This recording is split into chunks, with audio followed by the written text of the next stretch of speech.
Warning, this video contains team selection and captain choices which some viewers may find offensive. Hey guys, and welcome back to FPL TV. Before moving on to Game Week 11, let's quickly run through my team's performance in Game Week 10.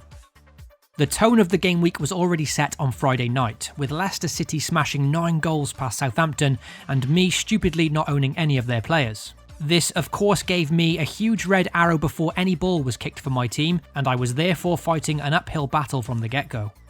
The one positive was that my captain finally delivered, with Raheem Sterling bagging 11 points against Aston Villa.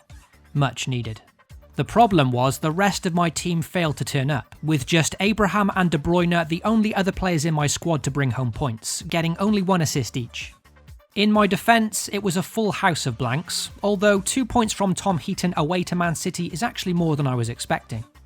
The big issue here is of course the expensive Liverpool defensive double-up, which continues not to pay off. As many of you have pointed out already, at this point I could downgrade Van Dijk and free up lots of much needed cash to spend elsewhere. However, Van Dijk for me is a good placeholder for Andy Robertson, a player I'm still looking to bring in for the longer term. That's why I may continue holding on to Van Dijk for now, and then when the time is right, make the straight swap over to Robertson. In midfield, Todd Cantwell came off my bench for a disappointing 1-pointer, which was due to Otamendi being rotated once again, and the Man City defender is another big headache in my team at the moment. The transfer that I made for Game Week 10 ended up being a complete disaster class, with me dropping the disappointing Son Heung-min for Chelsea's Hudson-Odoi. Son then went on to get an assist away at Anfield, and my transfer in of Hudson-Odoi, after returning points in all of his last 3 games, ended up being benched, subbed on, and booked within minutes to seal a standard 0-pointer. Typical. The magic touch of FPL TV strikes again. Speaking of my magic touch, what the f*** has happened to Callum Wilson since I brought him in? The guy was ever consistent in the opening game weeks, and now that I own him, he's back to his trolling best, blanking against the league's 2 bottom clubs, Norwich and Watford. I give up. So it was yet another disappointing game week last weekend, and my season has still failed to get going. A score of 44 points takes my total to a lowly 491, and once again, being below the average has provided another very hefty red arrow, down to 2.4 million in the rankings. At this point, it's very tempting to make wholesale changes to this team, and take a big -12 or -16 gamble on transfers to try and put things right. But having had a few days to cool off, I think I'm going to keep the patient approach for a bit longer before doing anything too rash. So let's move on to Game Week 11 now, and check out my transfer plans for the upcoming weekend. And as always, if you enjoy the content here at FPL TV, be sure to drop a like on this video and most importantly get subscribed. The one transfer I've now made this week is Pukki going out and Jamie Vardy coming in for his extended run of good fixtures. A bit of a no-brainer. Granted, now that Vardy hit a 20-pointer last week, it does feel like I've missed the boat on this one. However, one of the reasons I downgraded Son last game week and freed up lots of money was to bring in Jamie Vardy for Game Week 12 when Leicester are at home to Arsenal. In Game Week 12, Liverpool face Man City, and therefore Vardy was someone I was looking to bring in and captain for that week. But due to his massive haul against Southampton and now his ever-increasing price, I've had to bring him in a game week earlier than planned. Do I expect him to score against Crystal Palace away? Well, there's a good chance that he won't, as Palace have been no pushovers at home. But I knew I wanted him from Game Week 12 onwards, and if I continue to wait another game week, his price will only get bigger. In terms of other players I'm considering, here's a few currently on the watch list. With my player Otamendi seemingly out of favour for Man City, Benjamin Mendy could be an exciting differential this week at home to Southampton. In Game Week 10, Leicester's Ben Chilwell got a lot of joy down that left-hand side against the Saints, and therefore Ben Mendy could as well. So for Game Week 11 in particular, he's definitely a tempting option.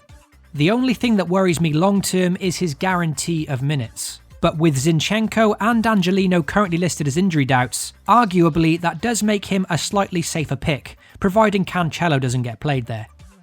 Also in defence, Robertson is someone I've already mentioned, and I'm still considering to bring him in over Van Dijk when the time is right. In terms of budget enablers, Aaron Connolly of Brighton looks a good option this game week. At just 4.6 million, he frees up plenty of cash, is cheap enough to put on your bench during tougher fixtures, and faces Norwich at home in Game Week 11, a game I'd very much like to own him for. For now, it's likely I'll remain patient with Callum Wilson, but Connolly is someone firmly in my mind for future weeks, especially if I want to reaccommodate the likes of Mo Salah or Sadio Mane in midfield soon.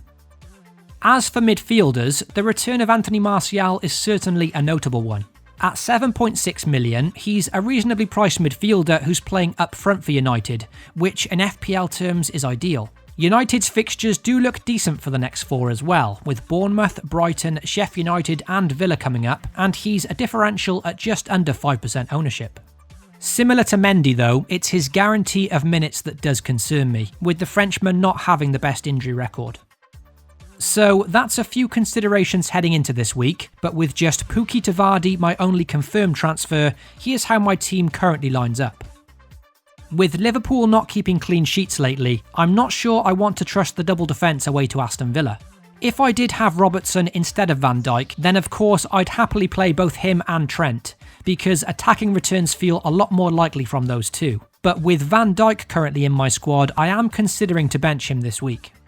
With Otamendi likely missing out at home to Southampton anyway, Van Dijk will probably still get automatically subbed in for me, but I'm still undecided on whether to actually start him. This is why Robertson and Mendy are firmly on my radar for this week.